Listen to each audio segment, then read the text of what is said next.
Бақытжан Жапсарбаев 4 жылдан бері Бурабай баурайында қонақ үй бизнесімен айналысады. Отбасылық мерекені мәнінде мағыналы атап өтудің киімді амалын Науан Хазірет мешітінің бас имамы айтыпты. Осылайша 4 баланың әкесі жағдай төмен адамдарға арнайы дастархан әзірлеуге кіріскен. Қонақтардың тізімі мешіт имамдарының ұсынысымен таңдалған. Мерейтой барысында жаны жомарт адамдар мұқтаж жандарға жиналған қаражатты қайырымдылық ретінде үлестірген.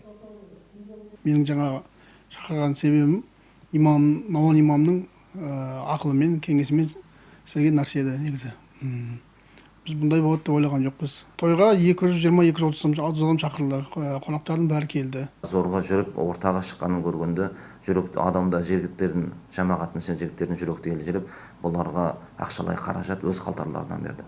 Өн жерде енді бірінші жаңа ойыннан түскен 80 мыңды бір бауырымыз өзі ұтып алған еді. Сөз жерде ол қайырымдылыққа сөз кісілерге жіберді. Одан кейін сөз жерде отырған жамағаттан жиналып 300 мың теңге тағы да қолдарына сатылды. Одан кейін бір бауырымыз өзінің қалтасынан 900 мың теңгені тағы да сөз жерге сол әрбір 9 адамға 100 мыңнан береміз деп сөз жерде жариялап айтып апарып берілді.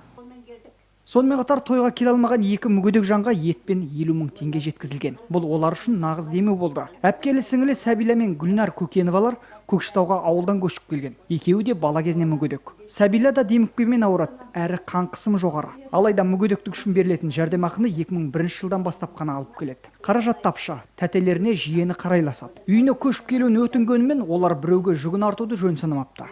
Өйткені жас отбасы 3 баласымен 2 бөлмелі пәтерде тұрады.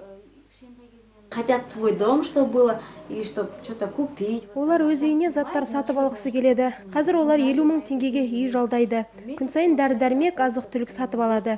Сондықтан ештеңеге жетпейді.